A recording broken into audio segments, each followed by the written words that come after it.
How's it going, everybody? It's Ben from the Ben and Bev channel. We are back today with another episode of Spooky Season. This time covering a movie called In the Earth, which is currently available on Hulu. It's part of their Halloween program leading into Halloween.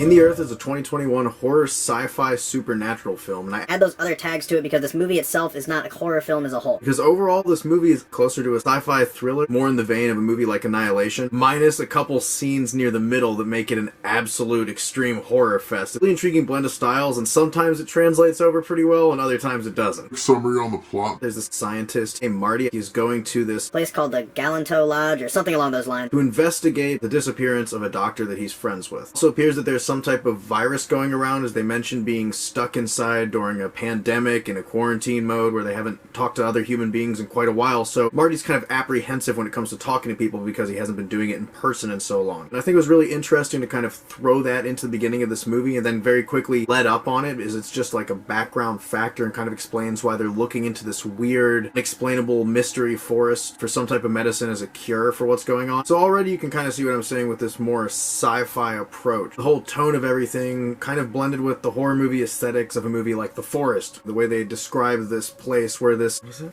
How do I say it? Has this mycorrhizal mat, which is a bed of semi-symbiotic / parasitic fungus that grows underneath the entire forest, making all of the trees and other living organisms a part of it. Mushroom system that possesses the entire ground. I know it's actually a real thing and it exists in some places, but the one in this movie, a lot of mysterious things have been happening due to this being here in this forest. It's actually expanding. They believe it's bigger than the size of the city now. They don't know how big it expands underground, but there's mysterious things that have been going on that are unexplainable. There's been people going crazy. People that have been getting sick have been going there to just kind of die in peace as well. The character Marty, played by Joel Fry, has to go and do this, and he's really apprehensive to doing anything because he's been inside, and I totally can understand that. We're introduced to our secondary character, or in my opinion, the secondary lead, a park ranger named Alma, played by Ellora Torchia, who I've previously not been familiar with. Joel Fry had seen before because he's in the movie. Cruella is kind of Cruella's henchman, but her character is this outdoorsy park ranger who doesn't really understand the science of the fungus as much, but understands the aspects of this park in general a lot more than Marty does. It's really a good blend for what would normally be a kind of comedic movie, because the way Joel Fry's character is, he's kind of goofy with some of the dumb mistakes and blunders that he makes. He's quicker to get injured, he's quicker for fatigue, he lies about how much he's been exercising. As they go out to look for Dr. Wendle to see what her progress has been, as she doesn't really like people. She's been kind of isolating herself to be with her work, but no one's heard from her in months, and they want to know what progress she's made and what she's discovered in the center of this forest. Things are a little strange as they feel like they're being followed. Their tents are grabbed overnight, they're beaten. Most of their chances at survival are removed within this first act of the movie, introducing a more survivalistic horror film. Before we get to this character, I'm going totally blank on what his name is, but he's this homeless guy out in the woods,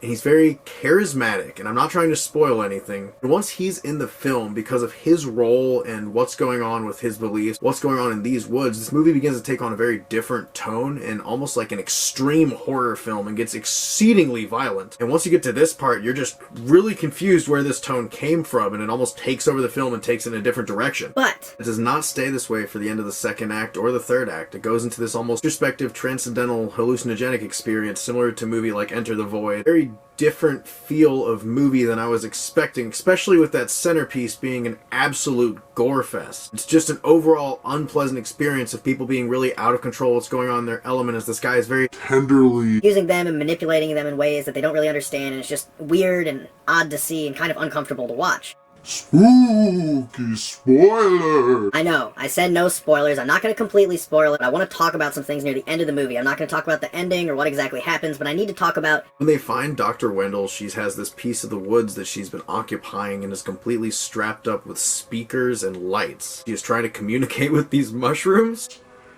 I've seen those videos of people hooking synthesizers to mushrooms before, but this takes it to a whole new level. It reminded me of the movie Annihilation for some reason, the way that movie has a little bit of a dark element to it. That's where that aspect of my earlier statement takes over, is this last act. It gets very weird. Introduced to Dr. Wendle, and you really begin to see that she views this mycorrhizal mat as a being, a person. She doesn't ever give it a gender or an explanation, but she does refer to it as something that cares and has feeling. And there's also this book, I'm going totally blank on what the name of the character is, but there's like a folk tale about how the woods needs various things to keep itself thriving and living. There's these crazy scenes where the spores are exploding everywhere and there's just this mushroom smoke, and they're sending people through in a red hazmat suit to see if they can make it through without the spores affecting them and driving them crazy. Then it takes an absolutely psychedelic turn. The last 20 minutes. And you'll know exactly what I mean when you get to it. That's all I'm going to go into it. I don't want to spoil it for you. It has a very sudden ending, which kind of threw me off a bit because it doesn't really explain much. They just move past it like, okay, yeah, that's it, come on.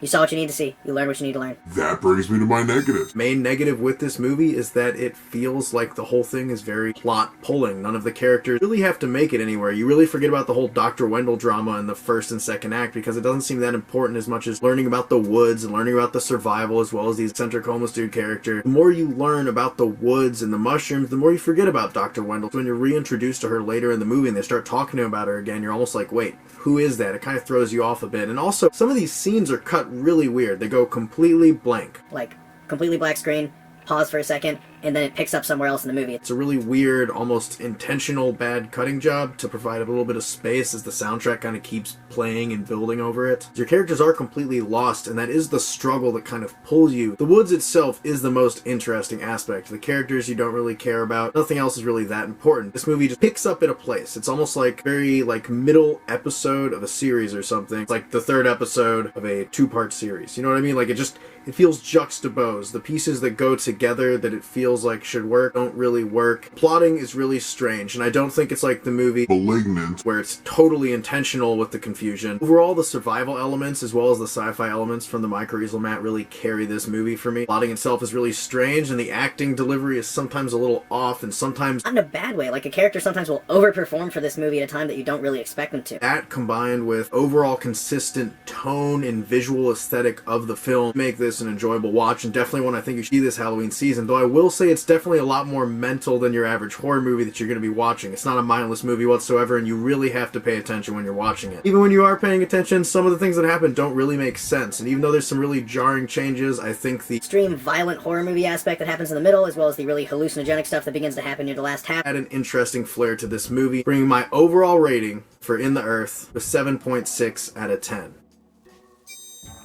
in the 7.8 range for overall horror movies. This movie is available right now on Hulu if you have that streaming service. Thank you guys so much for watching. Be sure to leave a like below if you liked the video. Let us know what you guys thought about the movie in the comments. And we'll see you guys next time. Ben and Bev, out!